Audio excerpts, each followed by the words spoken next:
Most fortunes make noise. They arrive with headlines, celebrity founders, tech unicorns, record-breaking IPOs. But the greatest fortunes? Many of them were built almost invisibly. No flashy interviews, no viral tweets, no luxury lifestyle videos. Just decades of quiet decisions, compounding into unimaginable wealth. Today, we're exploring one of the oldest and most powerful strategies in capitalism.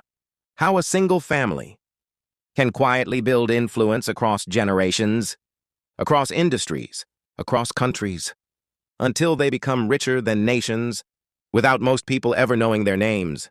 Because the biggest fortunes aren't always created by the smartest entrepreneur. Sometimes, they're created by the family that simply plays the longest game. Level 1. The difference between getting rich and staying rich. Most people think wealth begins with making money. It doesn't. That's only the first step. History is full of people who became rich, only to lose everything. Lottery winners, sports stars, business founders, even kings. Making money is exciting. Keeping it is boring. And boring often wins. Look through history and you'll notice something surprising. The families that remained wealthy for centuries rarely relied on one brilliant invention. Instead, they owned assets, land, factories, banks, shipping companies, insurance firms, railroads, businesses that kept producing income year after year. While everyone else chased the next opportunity, they quietly collected cash-flowing machines. This is the first secret. The goal wasn't becoming rich. The goal was becoming impossible to become poor. Think about that. There's a huge difference. One generation creates wealth, the next protects it. The third expands it. The fourth transforms it into influence. That's how dynasties begin. Level 2. Ownership changes everything. Imagine two people. One earns $1 million a year. The other owns businesses that earn $1 million every year. At first, they look equally wealthy. They're not. One is selling time. The other owns systems. This distinction changes everything. The world's wealthiest families rarely depend on salaries. Instead, they own pieces of the economy itself. Every time someone buys groceries, uses electricity, gets insurance, transfers money, ships a package, or stays in a hotel, someone, somewhere, owns a small piece of that transaction. Now imagine owning thousands of those pieces, across hundreds of companies, across dozens of countries. That's exactly how many family fortunes expand. Instead of betting everything on one business, they diversify, not because they're afraid, because they understand survival.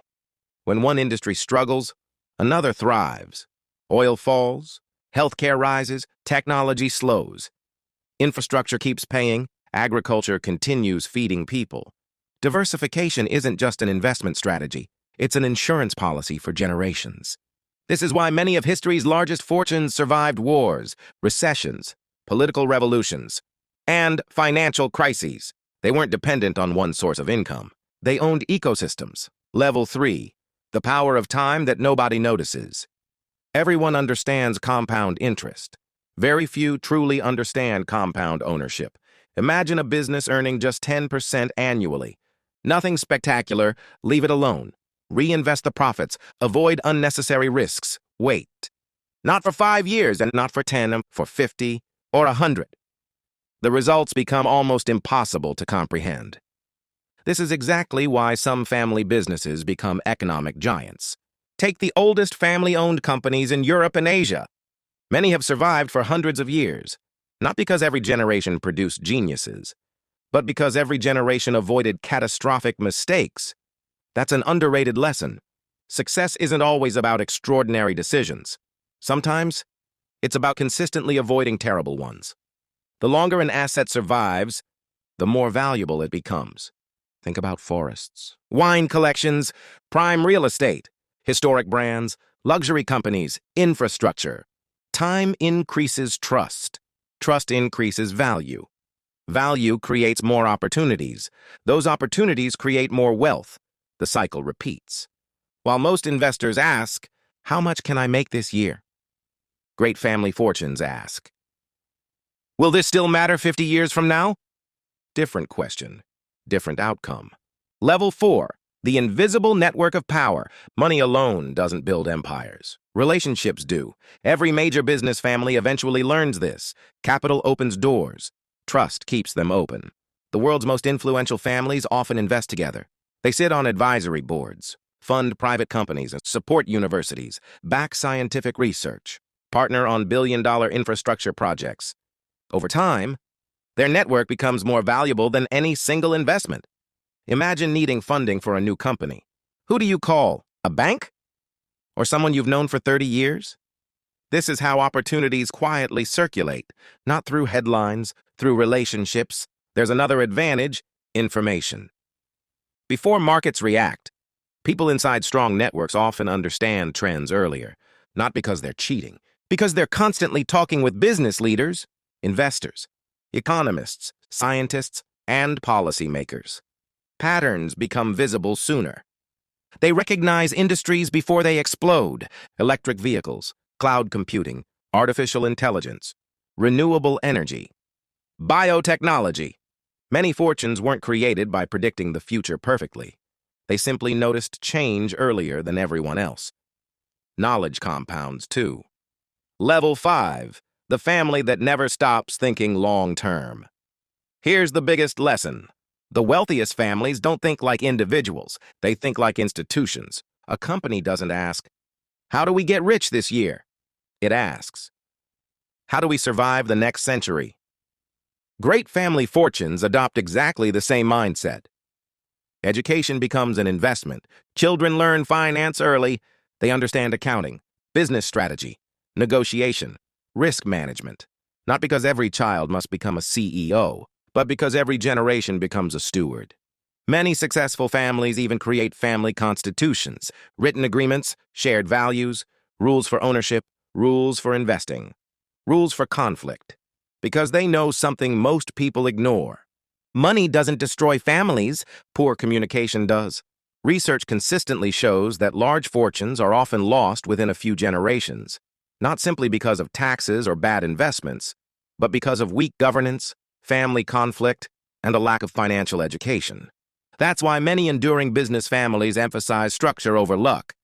Professional managers, independent advisors, diversified portfolios, family offices, long-term trusts where appropriate. They separate emotion from investment decisions. Instead of asking, "What makes us look successful?" they ask, "What keeps this family financially resilient for the next 100 years?" That's a radically different way to think. Because wealth isn't measured only by how much money you have today. It's measured by how many future opportunities your decisions create. A family that owns productive businesses, invests patiently, protects capital, teaches financial literacy, and thinks in generations rather than quarters, will almost always outperform those chasing quick wins. That's the quiet formula. Not glamorous, not viral, but incredibly powerful. Conclusion. So, how does one family quietly build a global fortune? Not through one lucky investment, not through one brilliant entrepreneur, not through one perfect decision. It happens through thousands of disciplined choices: owning instead of renting, reinvesting instead of spending, diversifying instead of gambling, learning instead of assuming, building relationships instead of chasing attention, and thinking in decades instead of days. The world celebrates overnight success, but real wealth almost never arrives overnight. It grows slowly, silently, patiently, like a tree whose roots spread long before anyone notices its height. That's why many of the richest families on earth remain largely unknown. They don't need attention. Their assets speak for them. And perhaps the greatest lesson isn't about becoming part of a wealthy family. It's about adopting the mindset that created those fortunes in the first place. Ask yourself different questions. Instead of, "How can I make more money this month?" ask, "What can I own that will still create value 20 years from now?" Instead of, "How can I look rich?" ask, "How can I become financially resilient?" Because fortunes don't begin with money. They begin with perspective. The families that quietly shaped global business understood one simple truth: wealth isn't something you earn once.